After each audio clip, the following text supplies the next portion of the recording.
32,000 wounded. 6,000 traumatic amputations. Soldiers face a bureaucratic nightmare. Nearly 1 million U.S. soldiers were severely wounded in the wars in Iraq and Afghanistan before the Veterans Administration stopped counting in 2010. The VA doesn't have the resources to care for these soldiers, leaving them with less medical support than ever. Some veterans aren't waiting for the government to help. The Independence Fund, run by an all-volunteer ragtag squad of veterans, some of whom have suffered serious injuries of their own, has taken matters into its own hands. Once the media discovered this group of veterans helping other veterans, it launched them from rags to riches overnight.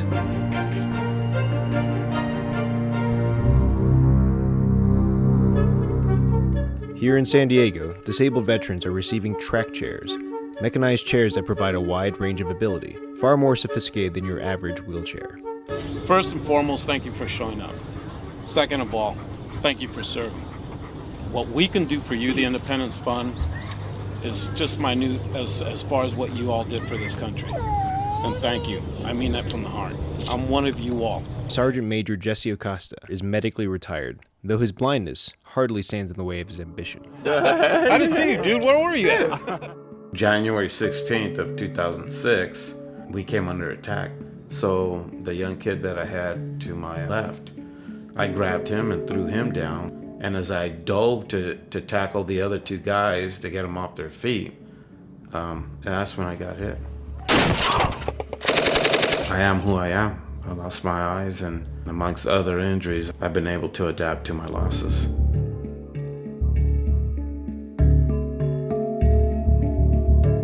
When the war started, they realized pretty quickly that the battlefield medicine, had evolved to a state where saving lives that in Vietnam wouldn't have been saved. There's 5 quadruple amputees, probably close to 50 triple amputees. The long-term care system that they came back to had not evolved. It was still stuck in 1970.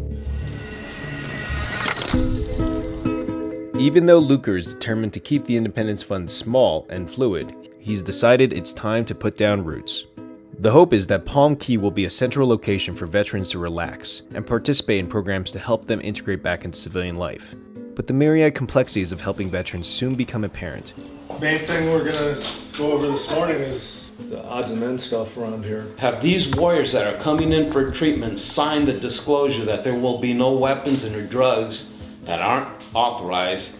One of the individuals that came down here who's coming back for treatment had his attaché of weapons and went sit down and clean them. Well, I have a problem with that. The soldier he's speaking about came to Palm Key for hyperbaric treatment to help with a severe PTSD and a traumatic brain injury. He seemed to do well, but he refused to obey the Independence Fund's rules against alcohol consumption. I told him to his face, "You will not drink any alcohol at Palm Key. You are prohibited." So what did he do? He called the sheriff department on me. A deputy came out. That's correct. The confrontation came to a head in the middle of the night. The deputies quickly decided Jesse had not threatened the soldier. I was just protecting the Independence Fund and keeping the Independence Fund clean from any negativity on the outside. Charlie Boy, Jesse's seeing eye dog, is going to the vet today after concerns about the cloudiness in his eyes. And you are? I'm Josh Mitchum, Dr. Mitchum. Pleasure meeting you. Nice meeting you as well. That's about it. He has some inflammation and some scar tissue on both of his corneas. It's worse in the left eye. Right. So basically it's an overreaction of the immune system. The immune system's attacking the cornea and causing it to get inflamed. Worst case scenario. Worst case scenario, it doesn't respond to these medications and the cornea can become entirely affected. Very worst case scenario, this could lead to blindness.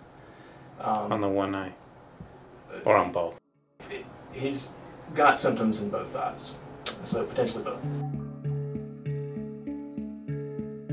No.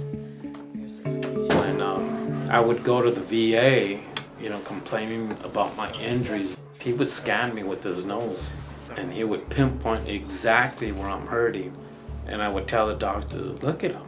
How come he could find the spots where I'm hurting and you guys can't find jack shit, Follow. wheels may be turning. I hope not, or I will have to take care of him. You know, if he loses his sight, I won't put him down, and I won't get another dog.